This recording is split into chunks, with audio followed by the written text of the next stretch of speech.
everyone who has just joined. We're just going to give it 1 or 2 minutes to allow people to join, and then we'll get cracking.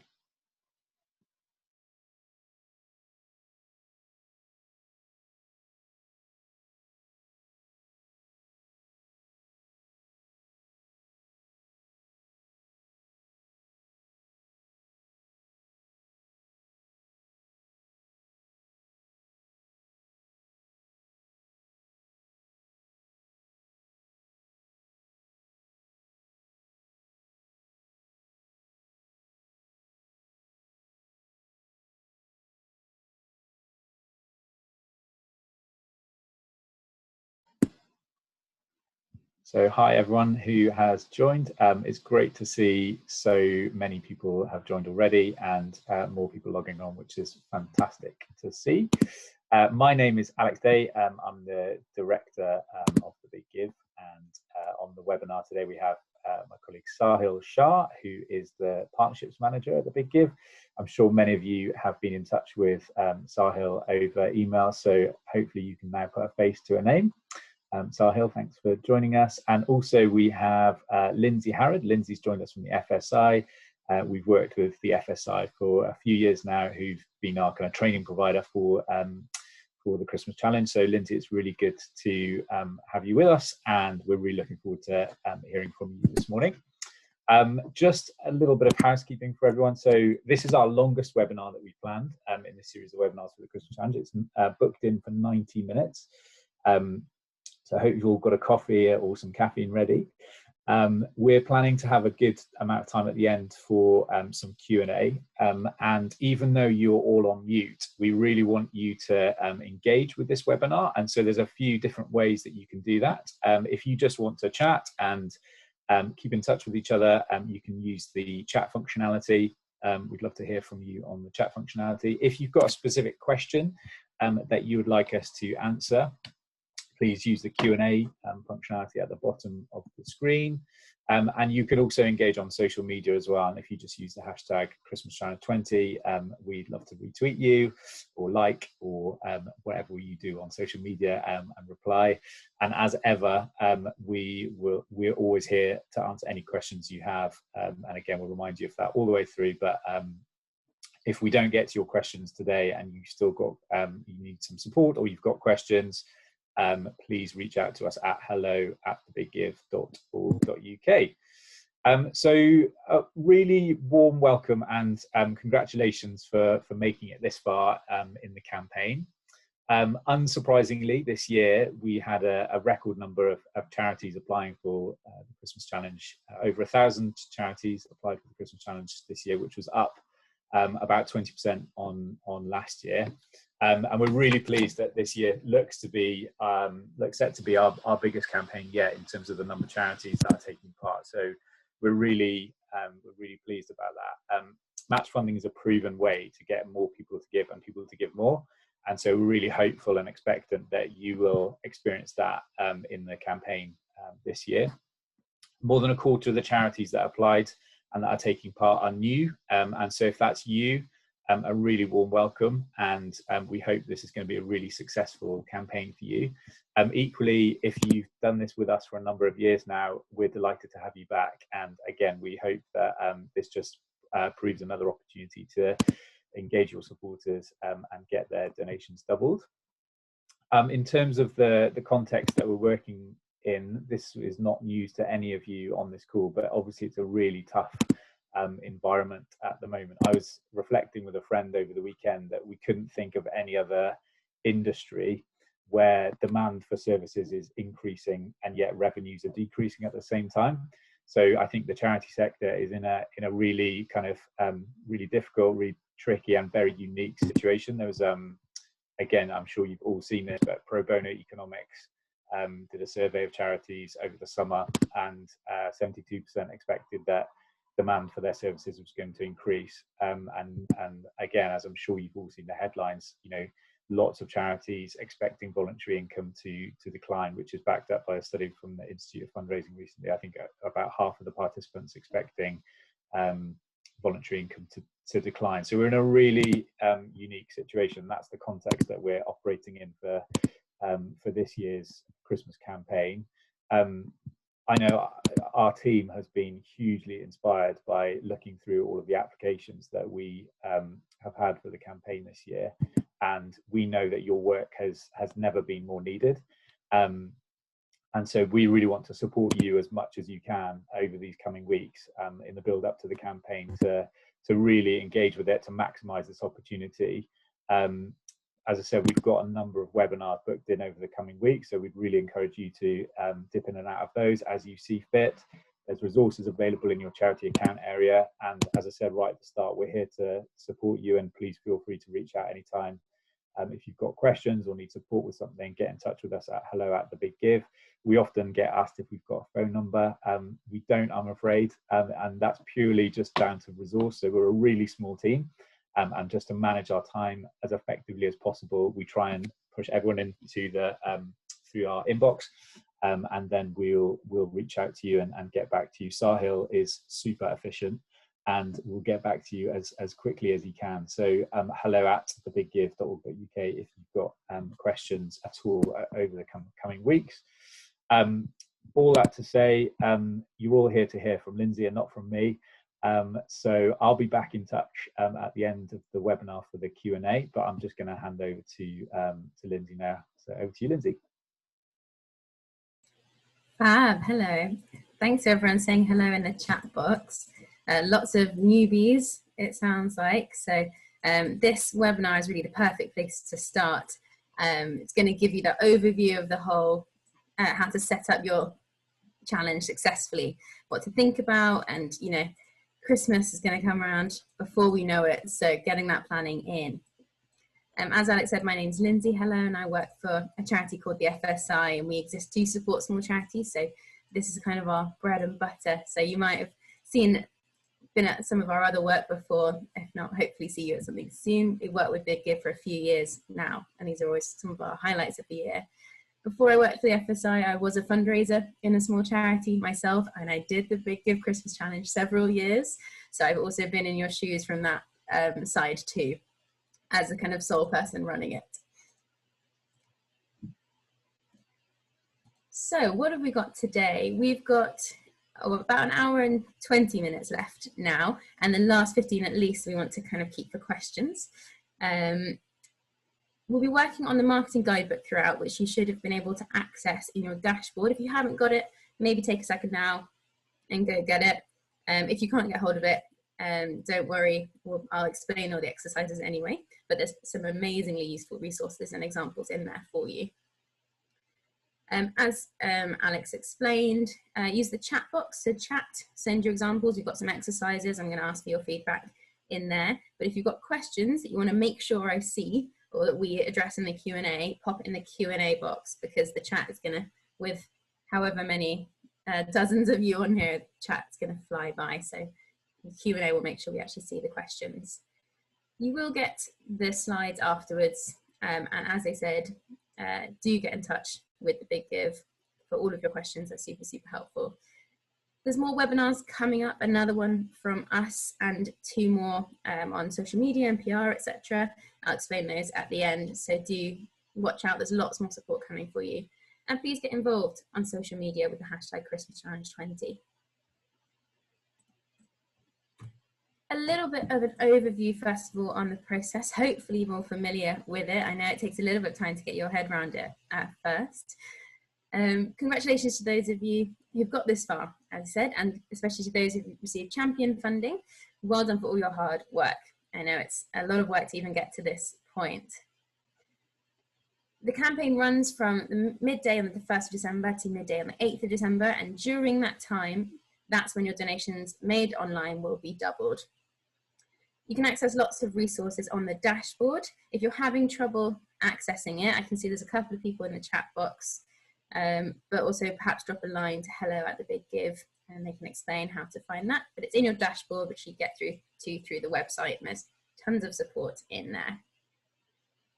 A little reminder of how the matching works. You've got your champion funds or your own pledges that makes up your matching pot. And then your donations on the day, during the week, are doubled by that, starting with the pledges and then by champion funds if you've secured those. So what are we going to cover this afternoon? We're going to think about how do you set your objectives for the campaign? Kind of what are the key steps of thinking about what are we kind of really trying to achieve with this? It's not just about your income necessarily, but it's about what else can we learn from this? What worked? What are our measures of success? Clear objectives will really help you maximize success during the week, but also in the future. We'll talk about people. So who are you targeting with your campaign? What are the different audiences? How might you adapt your messaging or your approaches to reach each different audience? Your proposition. So what is your message? What is your call to action for your supporters? And how might we adapt this for those different groups? But what is that core proposition you're putting out there? And your promotional channels. So there's tons of different ways you can get your message out there, but different audiences will have different ways of reaching them. And we'll think about how you can communicate across different channels to best reach your target audiences. So step one is setting those objectives. Hopefully you've all come across the SMART acronym before, but I think it's really important for the Big Give to set yourself some SMART objectives. The first S of SMART being specific. So it should really define what you want to achieve and how in as specific terms as possible. Focus on what success looks like, not how you'll achieve it. So how will you know when it's been achieved? It should be measurable. So something you can quantify, you can count, you can really tick and measure against. For example, that might be how much you want to raise. It might also be how many new supporters you want to engage. Or it might be your wider reach. How many people do you want to see your campaign or to click on it? You might think about some post-campaign targets for this as well. So how many donors would you like to convert to ongoing support after the week? Is it achievable? So it's very important, especially in smaller organizations or any organization, to balance your ambition with your reality. So don't set a goal that you can't realistically achieve. It needs to be results focused. So focusing on results and what success would look like, not what the process or the actions or the tasks are. You will need to then identify what those tasks are, but your objective is about what would change as a result. And time bound. So the Christmas challenge already has that time bound element. It takes place over that limited time period, which is really useful in creating a sense of urgency and movement for your donors. But even objectives before and after, you want to set yourself some deadlines so you know at what point are we assessing whether we achieve this. So when we say talking about your objective in terms of results rather than process, that's thinking about an objective that might be to secure 50 new donations from people that haven't supported us before, rather than to email 3,000 people on our database. That's a task, and you won't really see that's not kind of showing the success, what success would look like. That's an action. In your objectives, when you're writing them out, use some strong action verbs. Make sure it's action focused and measurable throughout, so you can really take note of what that's been achieved.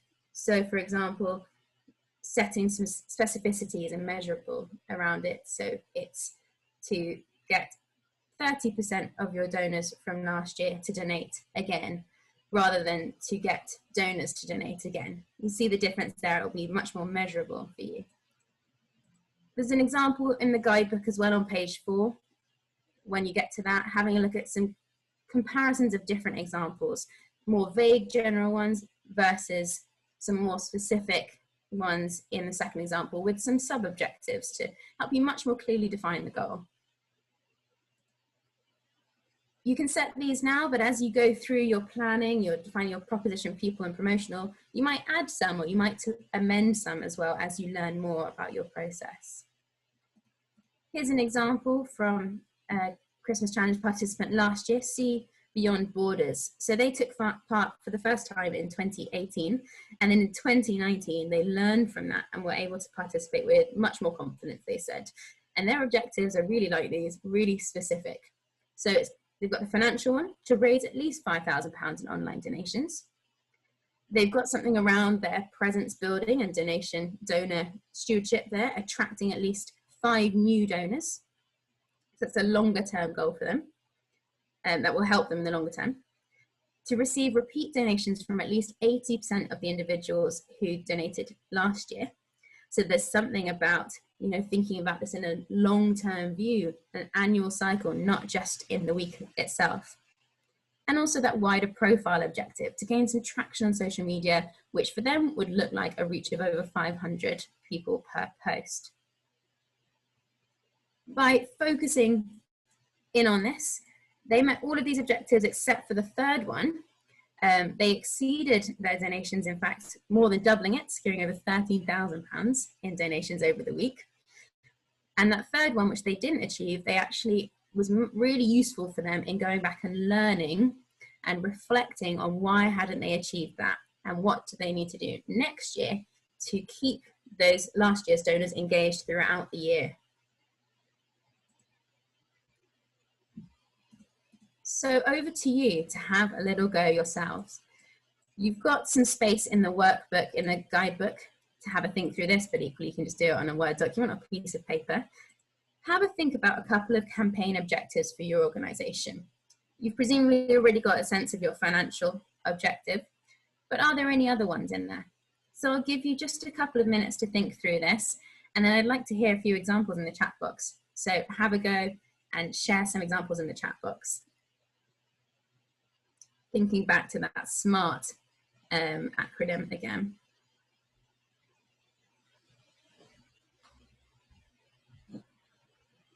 And just a reminder, if you are typing in the chat box, to drop it down to all panelists and attendees. I can see a couple of people have introduced themselves just on all panelists, which means I think only myself, Alex, and Sahil can see it.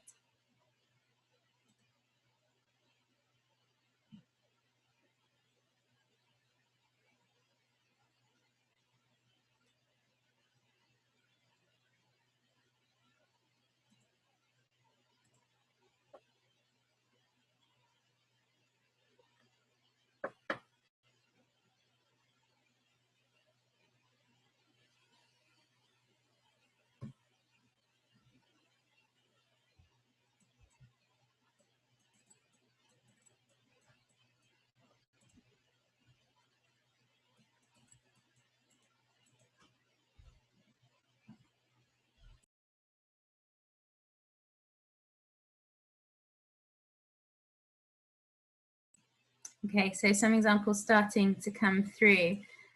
Jane saying, need to grow a mailing list, so that'll be a big focus for taking part in the campaign. Jane, can you think about how you might frame that as a SMART objective? What would success look like? How can you make that measurable, and by when do you want to achieve that? Georgina, if you want to put that question in the Q&A rather than the chat box, then we might be able to come back to that in the Q&A section at the end. Fab. So Jane has put an example there to get 100 new people on the mailing list by January. Brilliant. So using the Christmas challenge as part of a longer term stream as well. Any other examples of objectives? I'll give you a couple more minutes.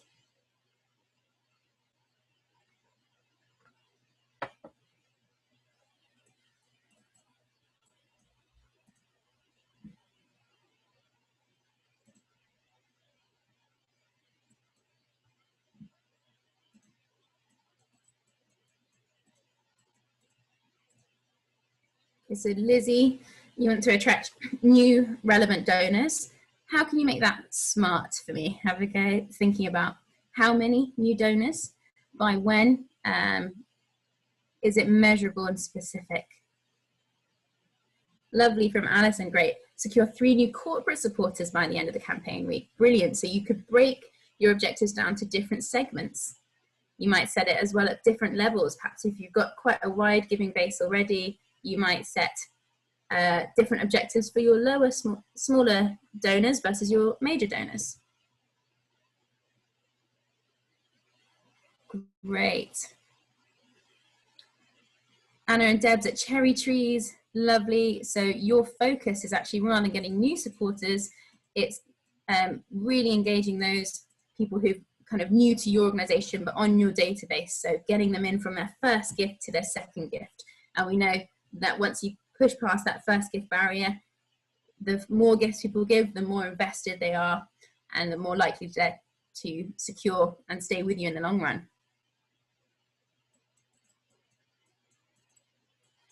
Great, some really lovely examples coming through here. Jessica, brilliant. So from this, to gain 5 new regular donors. So from people giving to the Christmas challenge and then your follow-up activity, convert at least 5 of them into monthly givers for you. So some really good examples there, brilliant.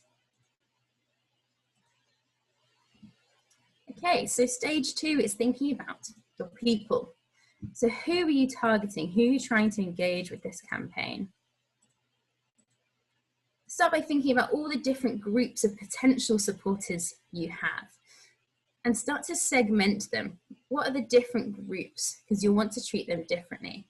So for example, you might differentiate by current supporters. So people who already give to you perhaps regularly, but they might like the idea of doubling their donation. You're going to communicate with them differently to a new supporter. You're going to acknowledge their past support and thank them for that and keep that. But, and you might frame your ask in line with what you know about them already. So what do you know they're motivated by? What kind of gift level do they have to give? Another segment might be, as some of you picked up in your objectives, those who supported you at the Christmas challenge last year but haven't given since. So again, you're going to want to acknowledge the past involvement and how they clearly enjoy the process of the challenge itself.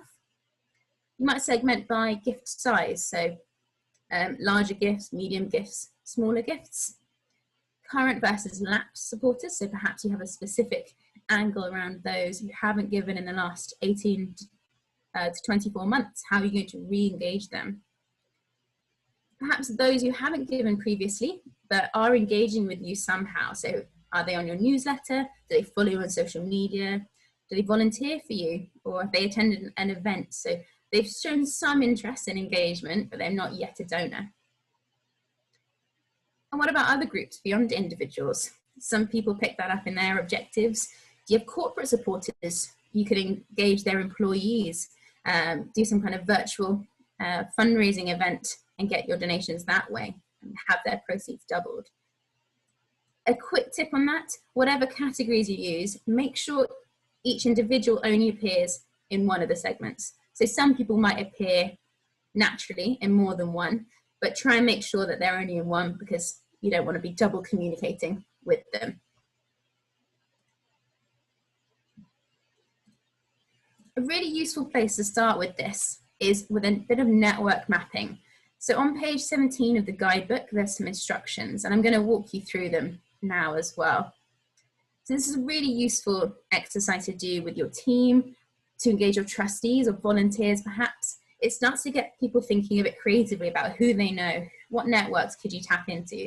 Even if you don't feel like a traditionally well-networked organization, you know far more people than you might realize. The way you undertake this is with step 1.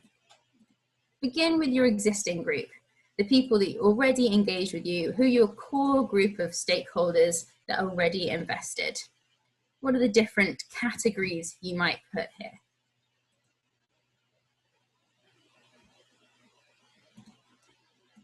You're then going to start fleshing that out with a bit more information on the existing contacts you have within each of these groups. You can start also to add some wish lists under each category. So we already know that Acme Corporation, for example, is on our wish list. And you'll see in the next step, this is where we start to plot out how you can reach those on your wish list. Another group I'd add on here, which I think is sometimes forgotten, is about your community groups. Do you know the WI, your Rotary Club, schools, churches, groups like that that might help fundraise for you as well. The next step is then to identify all the different connections between those who are warm, who are already in your network, and those who are on your wish list. How can you get to them? Who knows who? So does your trustee have a friend who works in a corporate? Does your volunteer also volunteer at another organization that has access to someone? So this is really useful for working out who's best to approach each group or individual on your wish list, particularly if you're doing some personal approaches like telephone calls or meetings. You can get a little bit more insider knowledge, and you also will find that as you do this, this will get very, very messy, but your spider web grows and branches out much further than you realize. This is only the first step. This will give you a really good picture of where you can reach, but you might want to take it a step further, perhaps specifically for some of your more significant prospects. Think about in more detail, what do you want them to give? Are they going to be the person giving you a donation on the day? Or perhaps do they have profile, or they've got a following and they could share your message and get supporters that way? Perhaps they have access to networks or to major donors they could introduce you to. Perhaps they have some kind of, they're well renowned in their field and they could give you an endorsement that's going to strengthen your cause. Think as well about what is their motivation, what would motivate them to give to you? What aspects of your work will appeal to them? What stories do you think will inspire them? And pitch your message using this. I wanted to share an example of how we've done this with quite a lot of charities over the last 6-7 months. Online, you can do this as well. This is a tool called Jamboard. There's also Miro and lots of other ones out there. And we just did this on a screen share, adding some post-it notes, essentially like an online flip chart, to start mapping out those different groups. And this is a really, really lovely activity to do with your trustees, particularly if you want them to be your ambassadors and your advocates, to get them thinking about who do they know.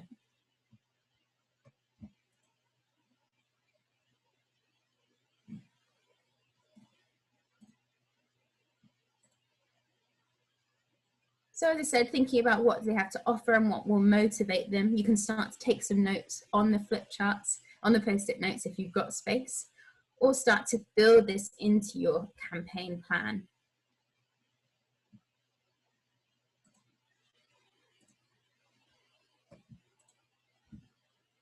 Anyone got any examples in the chat box of who might be on your network map? Have we missed anyone in these examples? Who else would be in the group for you? Or any ideas already sparking of connections you've got that you hadn't thought about? I love this example from a challenge participant last year, Hamlin Fistula. They said they used another network that they had access to. Someone was in a business network or another network who shared the campaign and accessed 1,000 social media followers that way. So it's not just about who in your network can give you cash, but who can give you access to people, who can give you profile, etc. Any reflections in the chat box of other groups you might add into this?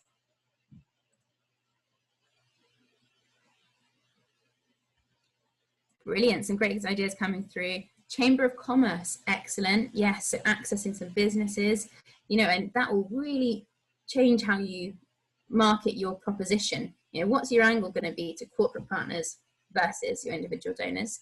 And Pippa also mentions media partners. Brilliant. So, you've got your people in your network, but working with local media can broaden that out, particularly if you're a very local charity or, you've got quite a good profile in your local area, working with your local radio or local newspaper to get the word out with some press releases.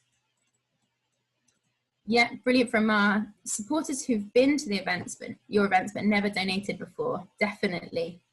And you've got an obvious way into that group, but you also, who's in their networks?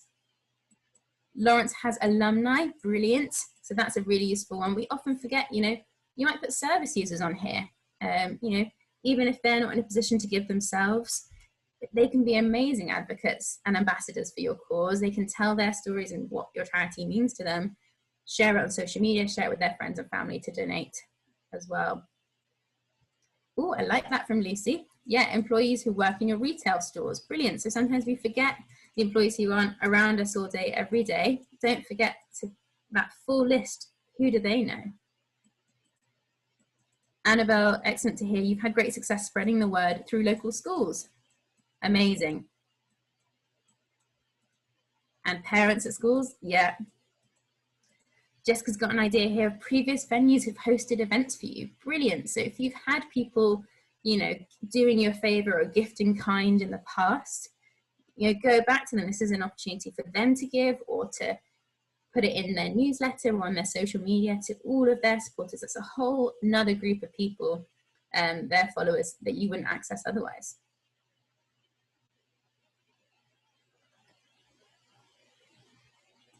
Yeah, brilliant. University clubs and societies, definitely. It's looking a little bit different this year. I can't imagine we'll have rags in the same way as normal. However, you know, there's such a need for opportunities for connection, for people to get to know each other at universities at the moment. If you can offer something by you know, engaging them through sending information or hosting an online fundraising event, it could be a really lovely offer. And other charities which you partner with, definitely. So they'll get some benefit as well by working with you and you being successful. Can they spread the message? Excellent ideas. So I'm going to give you just a couple of minutes to have a look at that page 14, 17 even, in the workbook, in the guidebook, to just start plotting out who your different groups might be.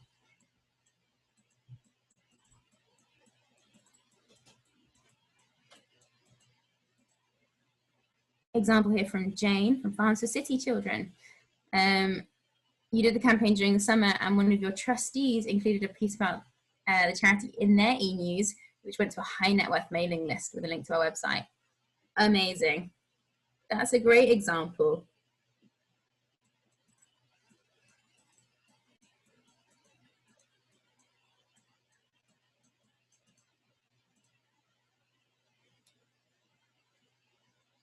So just a couple more minutes to have a think through who your core groups might be, and also maybe make a note for yourself of who you want to involve in this process. If you take this network mapping back with you, back to your team, your trustees, volunteers, who might you involve and how?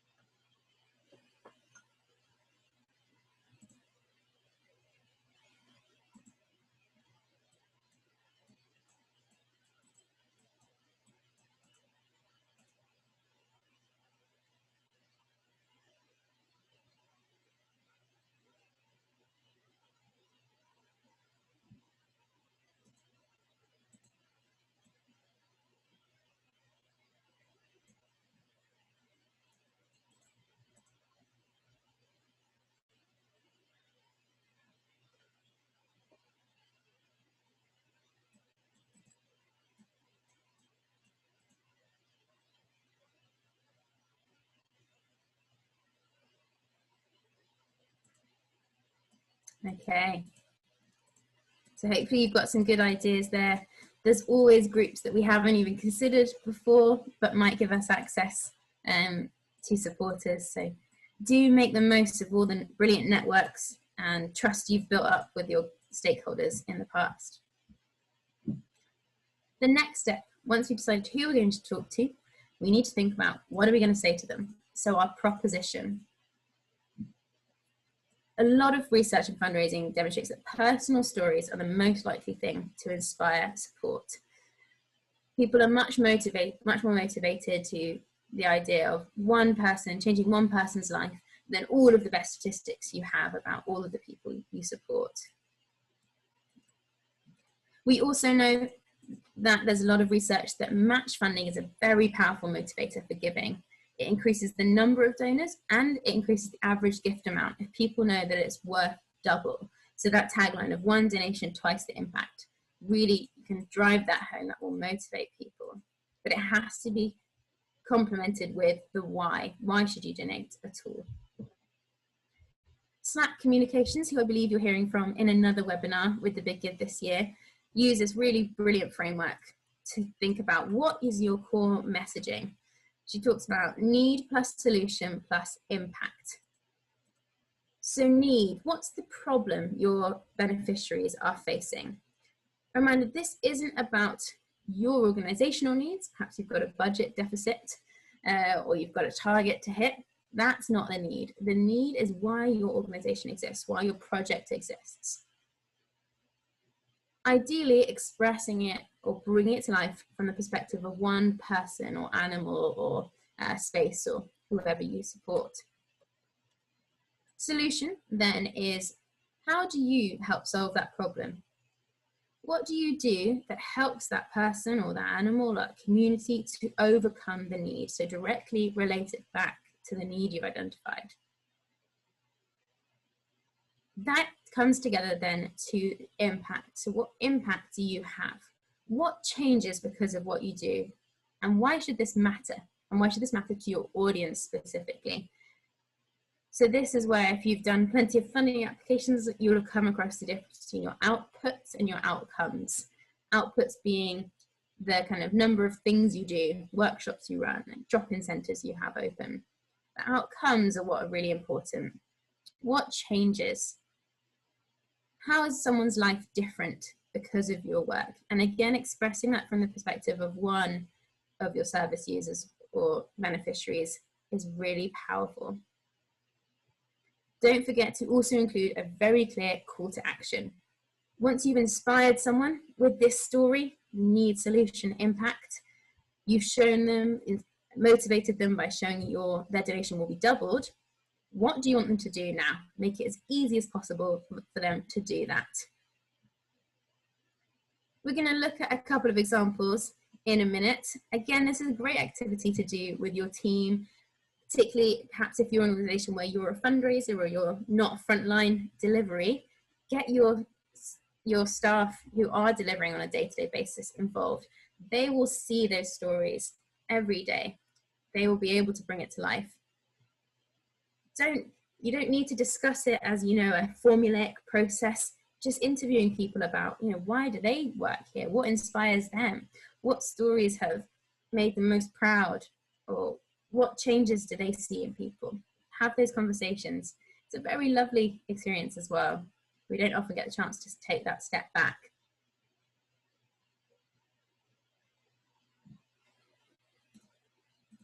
We're going to show a couple of examples in a minute, but I want to give you a chance to have a go now. What are the different elements of your proposition? What is the need? So what problems are your beneficiaries facing? What is the solution? What do you do and how does that meet their need? And what is the impact of that? What changes because of the work that you do? So starting to plot out your answers to these three questions, and then can you bring those together into a succinct fundraising proposition that's going to underpin your campaign? As I said before, you might tailor it to different organizations, different angles will appeal to different people, but you want to have one core proposition running underneath the whole thing. So I'm going to give you a good, how are we doing for time? Okay, we're all right. I'm going to give you a good 10 minutes to have a go at that. So when you're ready, start sharing a few thoughts in the chat box. Again, this is something that you won't want to come to your final decision on just by yourself in this webinar. You'll want to take it back. It's also really nice to involve other people outside of your team. Perhaps you've got donors you could ask, what inspires you about our cause? Why you care about it? You can ask for service users as well. What is most important to you? Go back and look at your case studies and quotes, pull out some thoughts through there. So 10 minutes having a go at identifying your proposition, need, solution, and impact.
Yeah, sure, Jessica, and anyone else.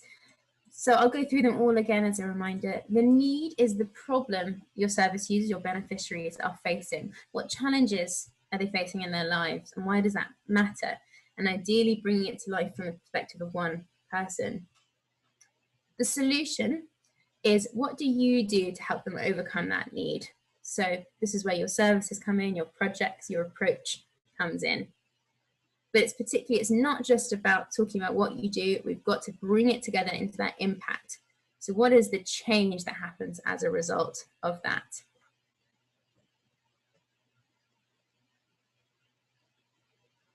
Lizzie, question here. The problem is that you're fundraising for the creation of a solution to a problem, so you don't have a track record, but you do have a clear, okay, so there's a need there of, explain the need to me, Lizzie. Why have you decided to set up this organization or this project? Why are you fundraising for it? You've got a solution there, providing homes. And what's the impact? So communicate to me, what will change in the lives of those people with enduring mental illness as a result of your work? Some examples starting to come through, brilliant. I'll talk through them in a second. I'll give you just a couple of minutes more to think.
Okay, Lizzie, brilliant. So you're getting that need is coming through. So people with enduring mental illness might end up on the streets, or living chaotic lives in social housing must exacerbate the mental illness. So therefore your solution is providing the home. And then what is the impact? That's what we want to drive our messaging. What's the change that you hope you'll see as a result of providing these homes? Some examples coming through as well, loving these. Nadine, the need is that old people are lonely and have no contact with friends or family. The solution that you're proposing is your friendship call service, which you launched when lockdown happened. So there's that, it's very relevant and topical, certainly. And you're seeing that this will be inundated over the winter months as more older people don't want to go outside. And therefore, can you bring that together? Your impact, excellent. Your service users feel more connected when they receive support. They no longer feel alone and lonely. They've made new friends. Brilliant. So you've got those three elements. I think that's very compelling. Can you bring them together into a compelling, concise proposition?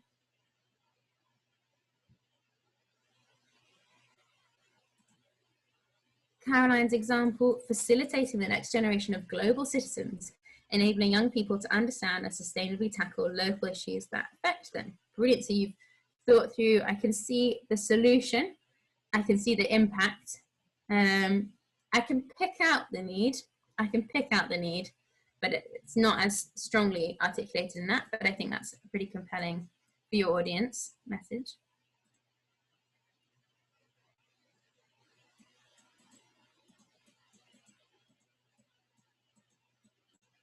So Louise, you're not sure yet what the impact will be, and you won't know until you have a home in place.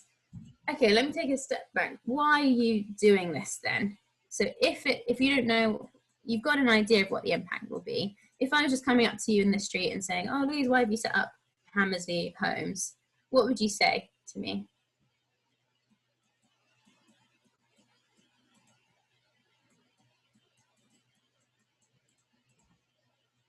Great. From Lucy, the need is that disabled children might be left with the equipment without the equipment they need due to delays in statutory provision.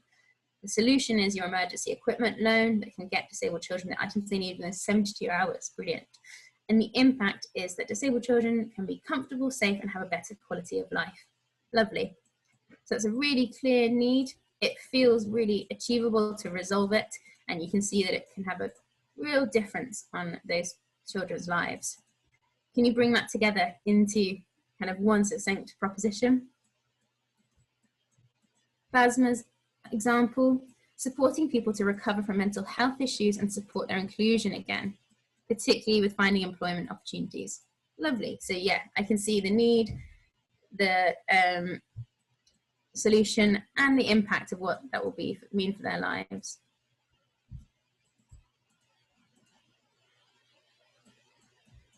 Great, lots of good examples coming through.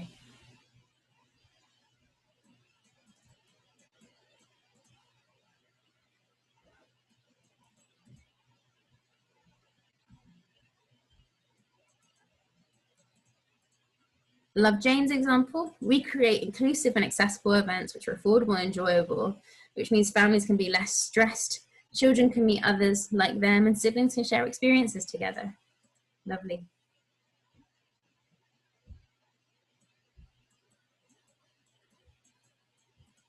Brilliant, Louise. I think you put it to all panelists so not everyone can see it, but I'll just read it out. The impact will be to enrich the lives of your residents, bringing them a community of friendship, comfort, safety, and security. I can understand it's difficult if you don't yet have a track record. If that's the position you're in, you want to think about kind of how can you tell that story? What evidence do you have that this will work? Have you seen it work elsewhere? Are you following kind of a theory of change that suggests if this, then that? So lots of good examples. I can't read them all out.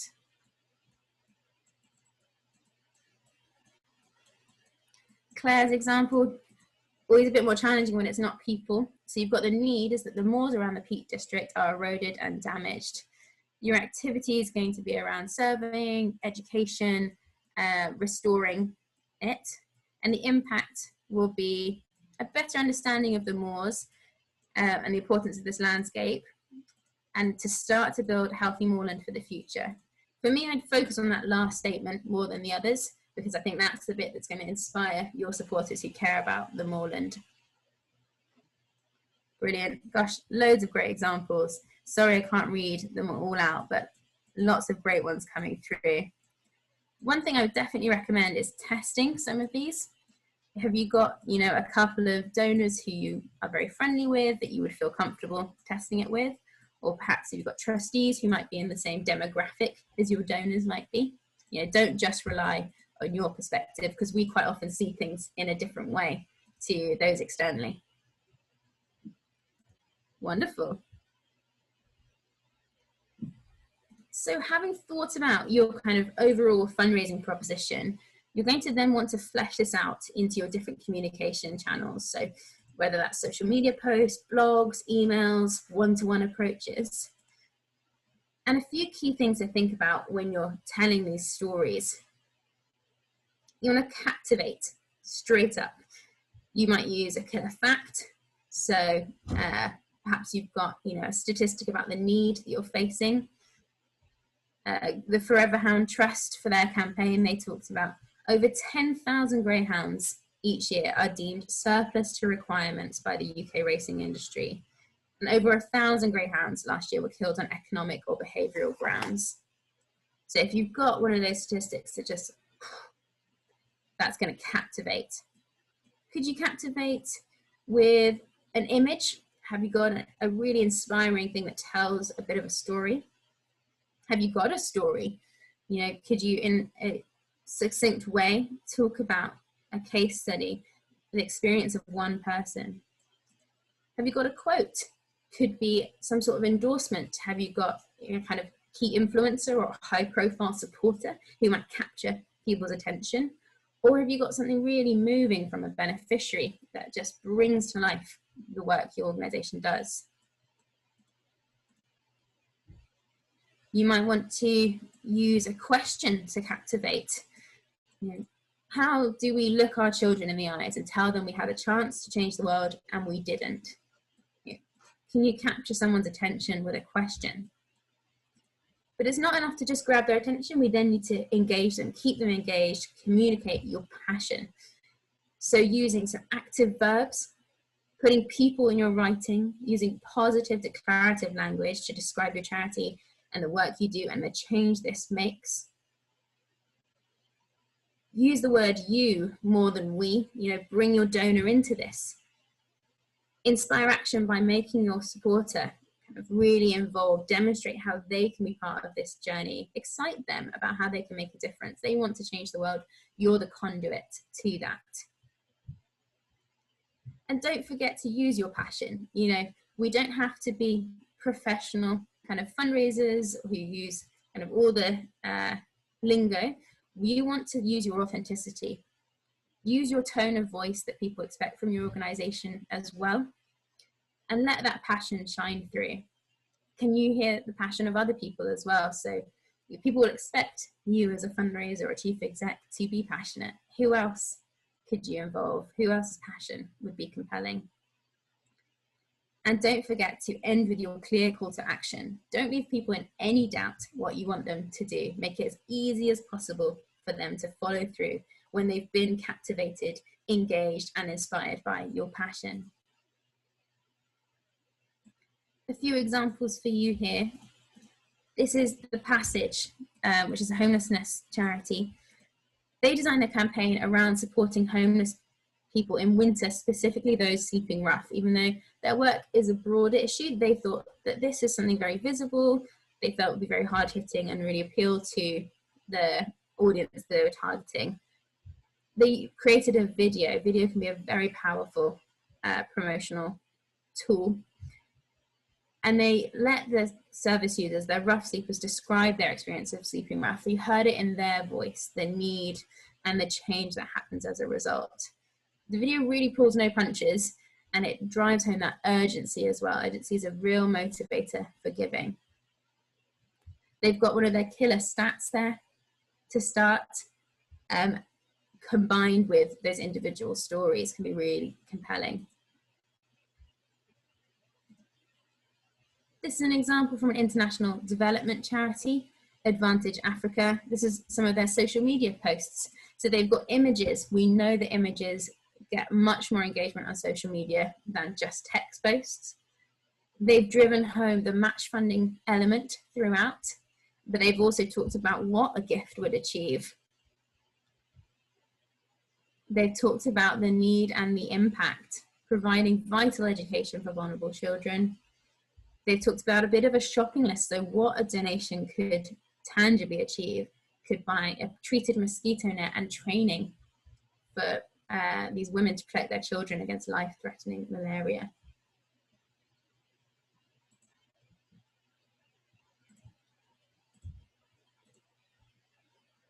And they've used some really simple tools to kind of overlay the images with their logo and the Christmas Challenge logo as well, which makes it that much more compelling.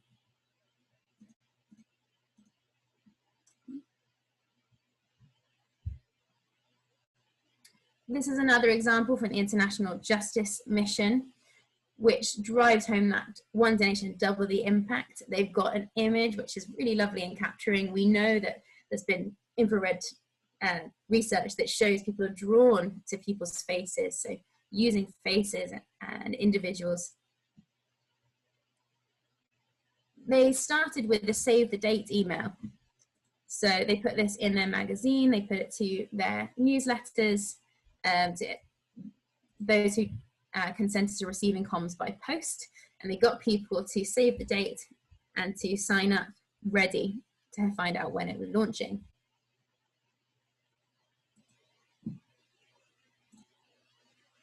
They also reached out to some key supporters to encourage them to give right at the start of the campaign, because we know that early donations kind of start some momentum and encourage others. So if you've got some key warm supporters, as well as your pledges you've secured, get them lined up ready to give as soon as it opens.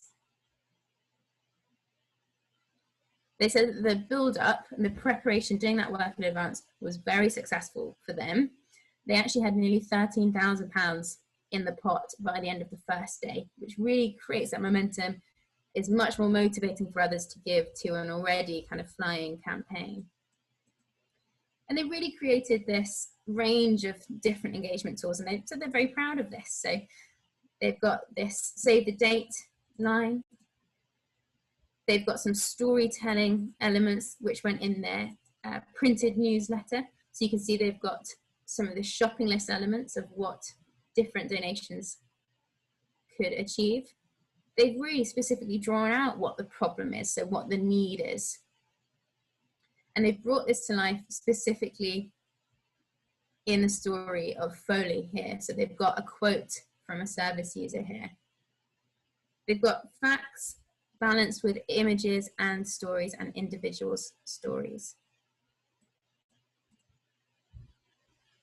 Interestingly as well, they said that they had different content for different audiences. They kind of tailored two different groups of supporters who get slightly different journeys based on their current level of engagement. So those who already give on a regular basis, or those who give at kind of a higher threshold, they kind of treated in a different way, different messaging, maybe assumed some knowledge or built on past storytelling. Whereas the other journey was for those who give less regularly or just on ad hoc basis at lower levels, or perhaps haven't donated at all. So that was more about introducing the organisation, kind of bringing them in the first place.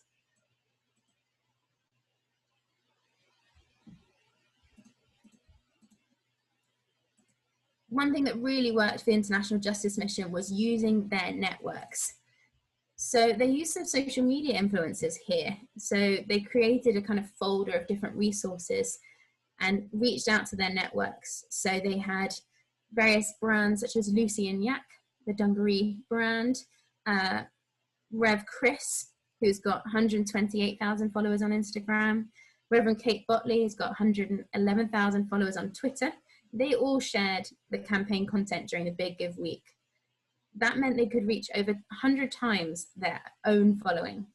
So have a think about, in that network mapping, do you know any influencers? And it's not just about, celebrities or people with millions of followers. If there are people in your specific field, perhaps, there's a well-known botanist and you're a botany charity, and people who follow them on Twitter are probably really interested in your cause. Can you reach out to them in advance and ask them to share, make it as easy as possible by creating copy and images that they can use?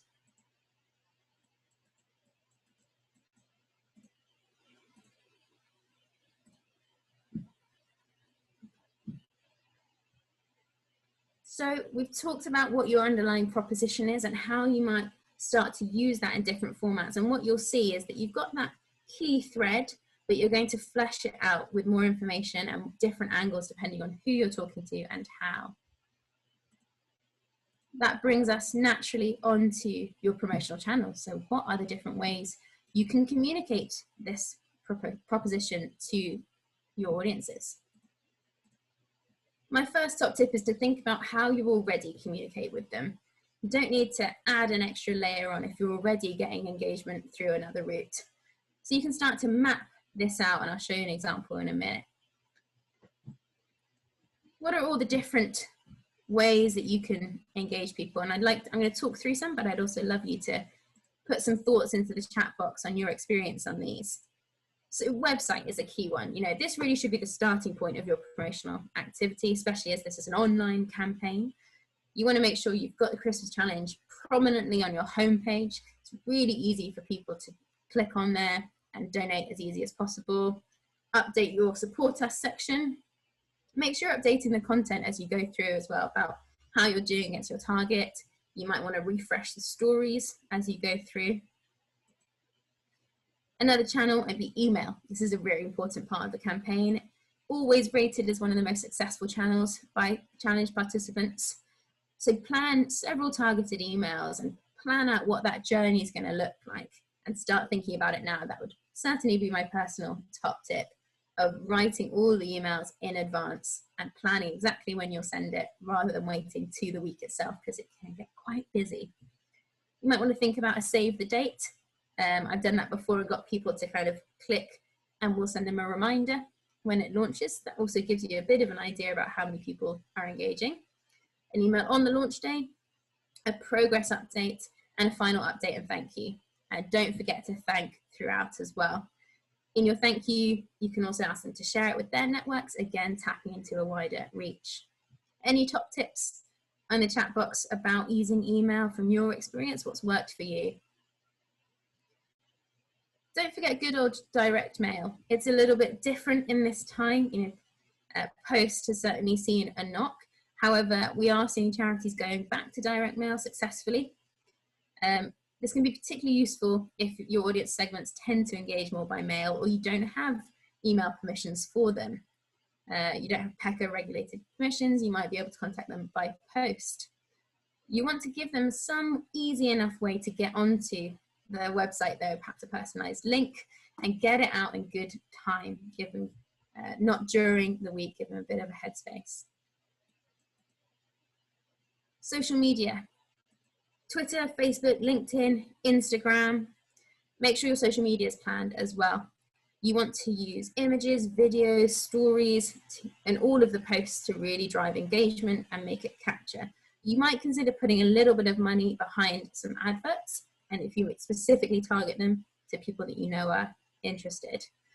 Really do take a step back though to think about who engages with you on social media. You might have different profiles on different platforms. So perhaps your Facebook followers tend to be service users and their families. So your promotional message might be a little bit different to on Twitter. It might be people in the sector, and you'll want to engage differently. On LinkedIn, it might be your corporate supporters. So it's about how can you engage employees. Think as well about making them shareable, and therefore you want to make sure that your posts are understandable by those who aren't your direct followers.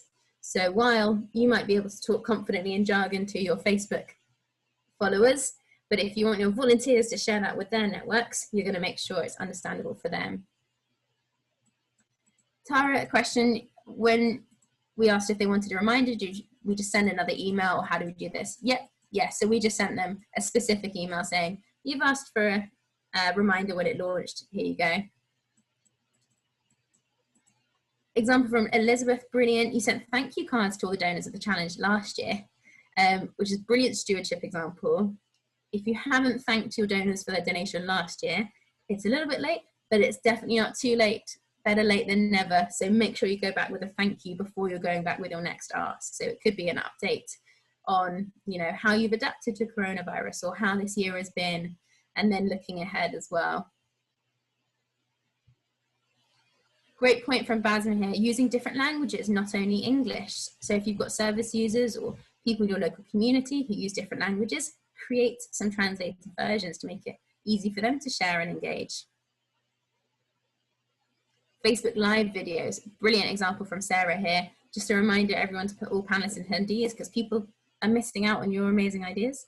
Facebook Live videos, yeah, Instagram Live videos. We're seeing a whole different type of engagement through these tools that, were they even live last year, maybe? I'm losing track of social media time, but take advantage of these different tools. You could hear from a service user, they might tell their story, or from, you know, if you've got a project manager who has a brilliant level of expertise and storytelling about what you do. Events as well. So face-to-face events are pretty difficult right now, but you could, in normal times, you could do some kind of event with donation stations. Even now, we're seeing some kind of socially distanced opportunities, or perhaps if you've got an exhibition, or you could have a stand somewhere with a donation option. But also virtual events are still not dead. You know, there's some brilliant examples of Zoom meetings, Zoom tours of your building, Zoom lectures from people in your network. We're going to go into lots more detail on some opportunities with that and the promotional channels in our other webinar on Friday. Don't forget as well, don't underestimate the power of a personal approach, particularly for those who are able to give larger gifts. So go back to your network mapping, have a look at who's best to make the approach. Could your trustee just give them a ring or suggest a Zoom coffee? Think about the relationship you're building there. This is going to be really beneficial for your long-term giving base as well. Martin's already thinking about using a virtual event, guest blogs, brilliant. Video appeals your ideas. Yeah, video is very, very powerful.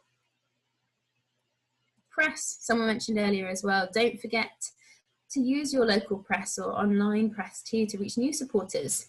Take time to think about their readership and what will resonate with them. We want to be story-led. You know, people, they won't tend to share a fundraising campaign, but they will share news or a story that feels relevant and resonates with their readers. So could you talk about, you know, a good news story of you reopening something, but needing some more support to make this possible in the long run? Cheryl's running a virtual Christmas event the same week, and you'll link to your donation page when they post on social media and hashtag themselves taking part in the event. Amazing. Little things like that. If you've got community fundraisers or fundraisers running their own events, can you ask them to share the link at those? Networking event for corporate support, Lorraine's doing, brilliant. And a Christmas concert with a link to donate and a virtual Christmas fair. Great ideas, I love that.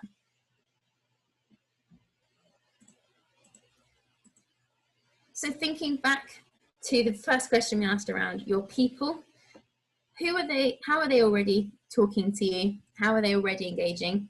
And how could you maximize that? Making sure you're including the messaging in all of your comms with them and tailoring it.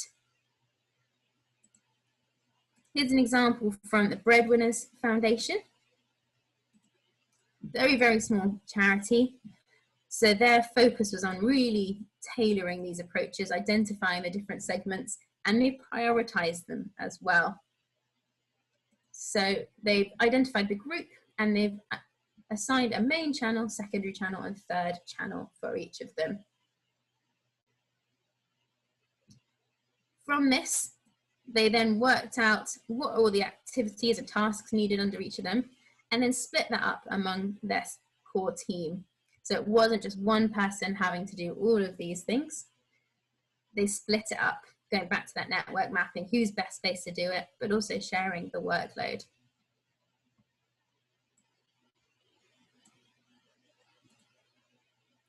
So lots and lots of ideas there. The final step is planning. Making sure you're getting your planning done in well ahead of time, getting your key deadlines, activities in. Again, there's more depth on this in future webinars, but there's some really useful tips in the guidebook, kind of non-exhaustive list of things to consider. My top tips: don't forget to include your post campaign in your planning as well. Don't just on the Friday, it's very tempting to just go to bed for another week at the end of it, but you want to make sure you're maximizing this. So doing your follow-ups, your updates, converting people, keeping them engaged, planning your stewardship for the next year. How will you monitor and evaluate the success of your campaign? So you've set these objectives. Are you going to use them? How are you going to review success against them? How will you debrief with the team? What worked? What didn't? What have we learned? What can we put into place for next year? And how will you know whether that's been achieved? Is there data you need to make sure you're collecting and assessing? Do you need to involve others in that process?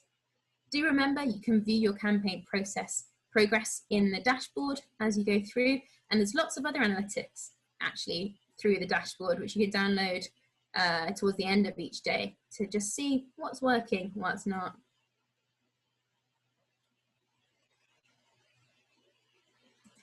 Sounds really obvious, but make sure you've got the right people on hand throughout the campaign period as well. So everyone knows what's expected of them, they've signed up and they're willing to put some time aside.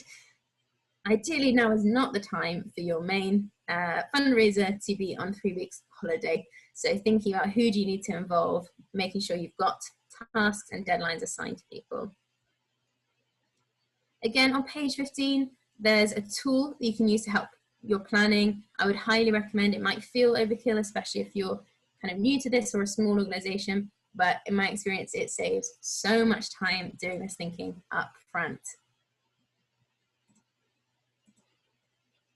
We wanted to share a few top tips from Jamie's Farm, which was a challenge participant last year and the year before as well. These really, really lovely top tips. Don't forget that we are all fundraisers. This shouldn't be the responsibility of just one person.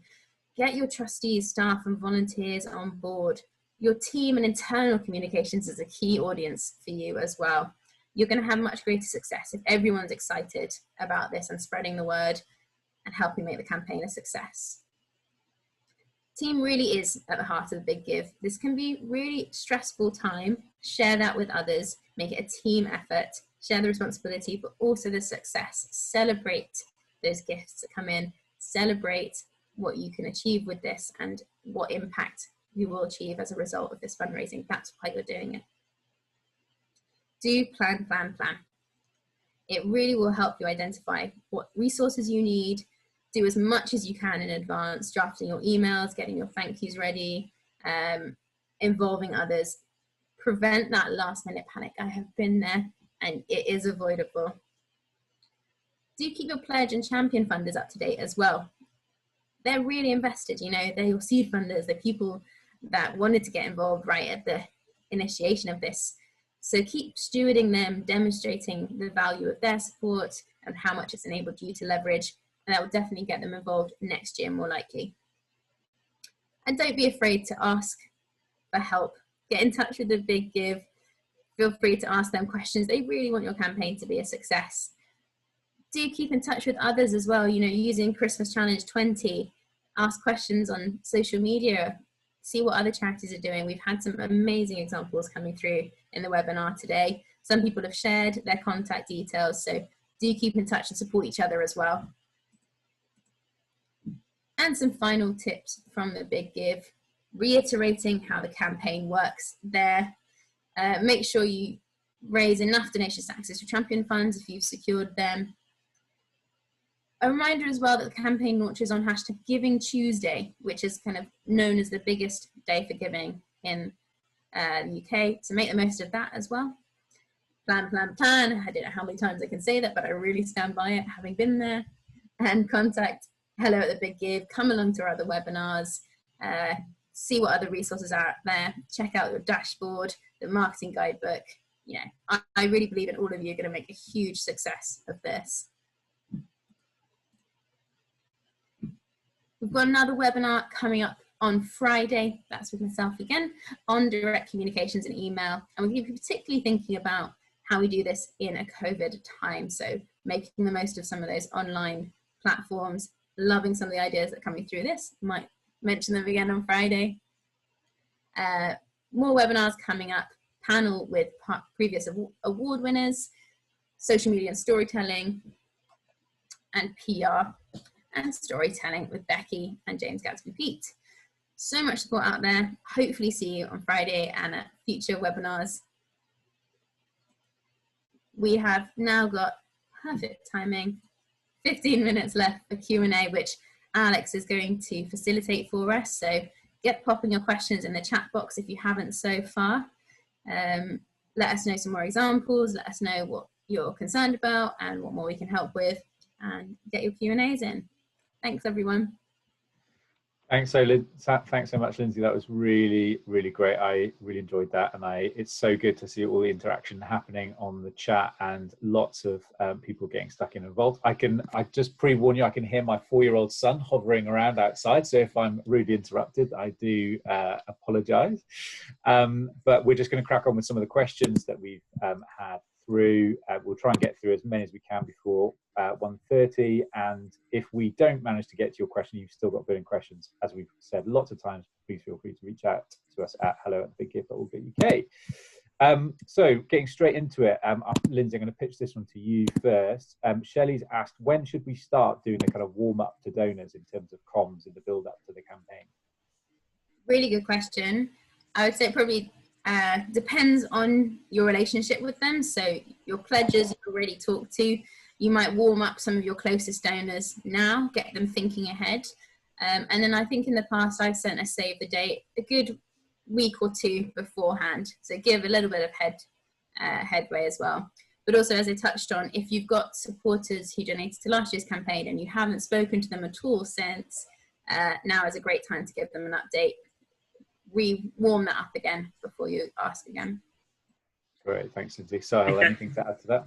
Yeah, I was actually going to follow up with still on that topic was how many times should charities be contacting donors? That's from Noma Siwela, and I guess she wants to know to avoid donors getting donor fatigue or getting that fatigue being asked. Yeah, good question. It's definitely something to be aware of. I would say a lot of people have kind of debunked the idea of donor fatigue. That comes when you're only asking and you're not giving quality content as well and updating. So I would say, during the campaign, you can ask more than you normally would. So you get the save the date, the launch, an update, and a thank you. Wouldn't feel like overkill. But make sure that you're also giving some inspiring stories in that as well. It's enjoyable content. It's not just the donate link with a demand. It's kind of something that's going to inspire them, make them feel proud to be part of your organization, and that you follow up with really good stewardship throughout the rest of the year. Great, thanks, guys.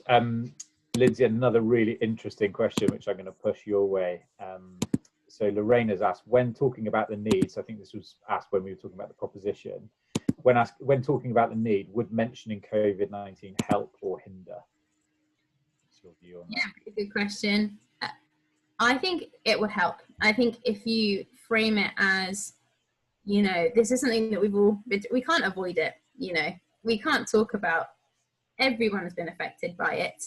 If it's increased the need that you're seeing, that's a really powerful story. Or if it's changed it, or new people are needing support, I think one of the things that is most compelling in fundraising is that sense of urgency. So why now? And we've got that at the moment, especially for charities that might not have had that before. If you've just got kind of core services, COVID does give you that why now answer. And you can also, it connects people to the cause. I've certainly, throughout all of this been constantly kind of surprised by new things I'd never even thought about would be a challenge. Oh God, imagine if that was me, or if I was facing that as well. People can really relate to that. Yeah, I think there's really high levels of empathy around at the moment, is there? Because everyone's in the same situation, and so yeah, I would agree with that. Yeah.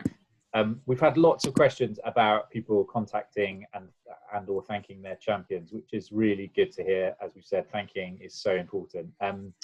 We are going to communicate out in the next couple of weeks the contact details for champions. We have over 20 different champions that we work with, and a wide spectrum of champions that want high levels of interaction and contact with their charities, and others who kind of prefer that kind of arm's length distance that the Big Give provides. And so we'll make that really clear in our communications to you over the next couple of weeks about who your champion is, and whether or not they want contact, and if they do, how to get in touch with them. So that's all coming. One thing I would say on that is, if you have had champion funding from someone that you've had champion funding from before, and you have that existing relationship with them, then don't feel like you need to wait for that email from us. Feel free to kind of reach out to them. And another question, Sahil, maybe you could take this one from Shelley. What happens if we hit our target during the week of the campaign? How will this be communicated out to donors? Yes, so if you hit your target before the campaign ends, you can still receive regular unmatched donations. The incentive for charities, especially the ones that are in receipt of champion funding, is that if you exceed your target, you're eligible for the Christmas Challenge Awards. So if you hit that target before the campaign ends, the way it's great to communicate out to donors, obviously thanking them and letting them know that you've hit your target, and saying, well, if you keep getting donations in, we are eligible for the Christmas Challenge Awards, for which they're monetary prizes. So that's your incentive to keep going after that and encourage donors to keep on giving. Great, thanks, Sahil. And just to add to that, it is really clear on the Big Give platform whether a donor's donation is going to be matched or not. So that will be really clear. And we encourage people to still give, even if match funding is not available. You know, we celebrate that success. Great that the charities hit their target, but please still give. So that's the message that's kind of communicated out from the Big Give platform when they kind of start that donation journey. Lindsay, I think there's probably another one for you, the murky world of GDPR. This was kind of going back to the different groups of people that we can market to. What happens if, how do we market to some of those groups if they haven't opted in to receive fundraising information, events or appeal information? What would you say to that? I'd say certainly respect that, stick to GDPR and PECA, definitely. Think creatively about what other ways could you reach them. So do you have phone permissions, or have you used legitimate interest? You could give people a call. Could you use post? You know, we can use legitimate interest much more easily for post.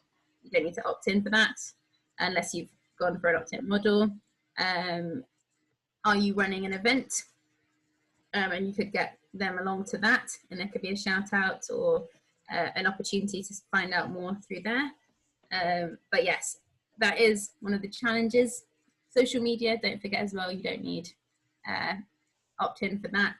So share your messages that way. Make sure it's on your homepage. Can you, if it's, you know, put on you've got a banner on your website and you drive them to a blog that's not a promotional tool, but they'll then see it. Yeah, definitely respect GDPR, but there are some kind of, what are your ways around it? Great, thanks. Sahil, several people have asked about the guidebook and when to find that. Where should they find that? Yeah, so if you want to find the guidebook, log into your Big Give account, click on Big Give Campaigns, then click on Manage Campaign for Christmas Challenge 2020. And the marketing guidebook and the inspirational guidebook and some other resources will be on the right-hand side of your campaign dashboard under the resources section. Great, thanks, Sahil. Lindsay, in your deck of slides, you mentioned Slack communications. Penny's asked who or what is Slack communications. I can answer that if it's helpful, and then you can add. So Becky Slack is providing one of our PR webinars later on in the series of webinars, so Slack Communications is her company, and she came up with that formula that Lindsay was referring to. So that's the answer on that one. I don't know, Lindsay, if there's anything else to add to that. It's great. We work with her quite often in partnership on things, so she knows her stuff. Right, yeah. Storytelling things. She's got some lovely tools around how to kind of bring someone's story to life. Cool, good plug for that. And can you just slip back one slide so we can see when that webinar is? So there you go. It's on the 30th of October. So well worth attending that one. Evie has said, when should we send out the link to the platform for donations? And she's also said the URL to the campaign page is quite long. Can we shorten it? Sahil, what would you say to that? I guess the first part of that question is similar to what we had earlier around, you know, when should we start warming donors up? But in terms of the linking and the URL, what would you say to that? Yeah, so I'd advise that you share the campaign page, actual page link with donors maybe up to a week before the actual Christmas challenge starts. You don't want to send it too early and they forget about it. So send it about up to a week before the campaign starts, so it's fresh in their minds. Unfortunately, the campaign page, the URL can't be customized, but you can use a link shortening service like bit.ly or tinyurl. They're free to use, and they can create a shortened, easier to remember link. And I think she also had a follow-up question is, are people directing donors to the TBG Big Give main page or their own campaign page? Always share the link for your campaign page. You want to make it as few clicks as possible for donors to make a donation for you. Great, thanks. I think another thing to add on to that, one great thing I've seen charities use in the past is sending out a link to your own website /Christmas or / the big give, and then having an auto redirect in place where when they put that link, it just goes forward straight on to the big give page. So if you've got someone who manages your website, or if you use WordPress, for example, which many charities do, that's a really easy thing to do, a really simple way of communicating out a URL and then linking it through is another tactic. I would also say as well, if you're using digital channels, is try and use buttons and things like that. So in the emails, try and make it as easy and frictionless as possible for people to reach that page, and buttons is a great way of achieving that. So if you use MailChimp or another kind of email provider, all of that is kind of customizable in MailChimp. So it doesn't matter how long the URL is, because you can just include it in a button and it just sends them off to that page. Lindsay, I think you wanted to say something on that as well.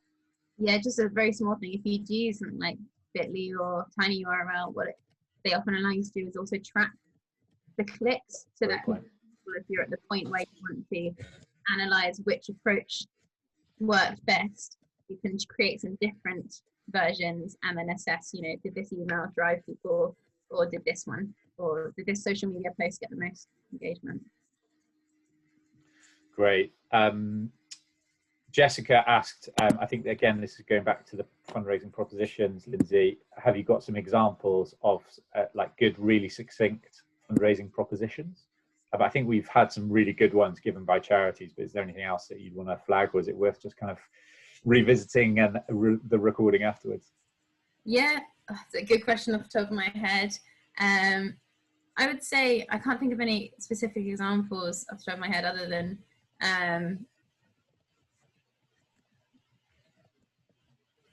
yeah, I guess I like this one of donate to rescue children from slavery in Ghana. I mean, that in 8 words has got all of those elements in, and they then complement it with the donation will be doubled. I think we are human. I mean, that's not that full proposition, but as a tagline. Yeah, strong, isn't it? Mm-hmm.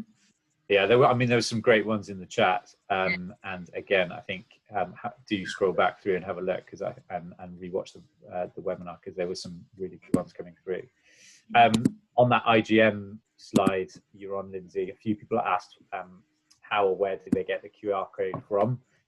If you just Google it, there's lots of free tools to generate QR codes, and again, this is really good for people who are using mobile, and if you've got something that people need to scan on their screens or on a poster or something, a good way to make it as frictionless and easy as possible.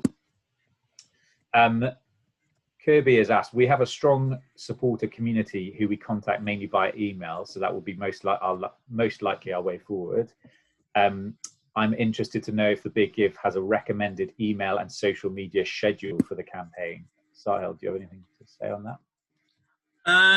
Don't have a set schedule. I guess it depends on your donor base and how often they get contacted. I think it goes back to what Lindsay was saying before about trying to gauge that right amount of contact with donors. Obviously, you should probably be emailing them now just to let them know that you're taking part in the Big Give, getting them a bit excited, and then maybe in November sending 1 or 2 emails about sort of what you're making funds for, and then obviously the week before it starts, that's when you should probably send the campaign page link. And so about 4 or 5 would sound about right. Yeah, I think to add to that, I think it really depends on what your kind of current schedule is. And so if you're communicating them with anyway, for example, a newsletter's going out, what a great opportunity to plug that this is coming. But yeah, I think your audience best, and so I guess discuss with colleagues, but what feels right for you as an organisation. Lindsay, I don't know, what would you say? Yeah, I would say certainly, and tailor it per audience. Some will be happier to hear from you more often, but there are some really useful online. I think Lloyds Bank Foundation have got a good social media planner tool on their website you can access. I think NCVO have got tools as well to actually, in terms of the practical, like getting this into a document, there's some useful things there. And there's more ideas in the marketing guidebook as well that you can refer back to from the Big Give. Yeah, great. And I'll plug the webinars one more time in terms of we've got a social media one coming up and obviously email comms as well.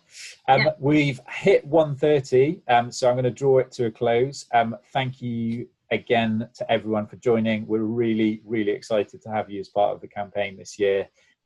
Please feel free to reach out to us. Please feel free to tweet using the hashtag Christmas Challenge 20. That's the hashtag for the whole campaign. So you can tweet now, you can tweet during the campaign, post on other social channels as well. Other social channels are available. And also huge thanks to Sahil for putting all this together, who's worked incredibly hard over these past few weeks to put on a great webinar series, and to Lindsay for so graciously giving us your time and expertise today. We've really appreciated it. Thank you so much, Lindsay. And we're really looking forward to seeing you again on one of the future webinars. So good afternoon, everyone. Thanks for joining, and we'll see you again soon. Thank you. Thanks, everyone.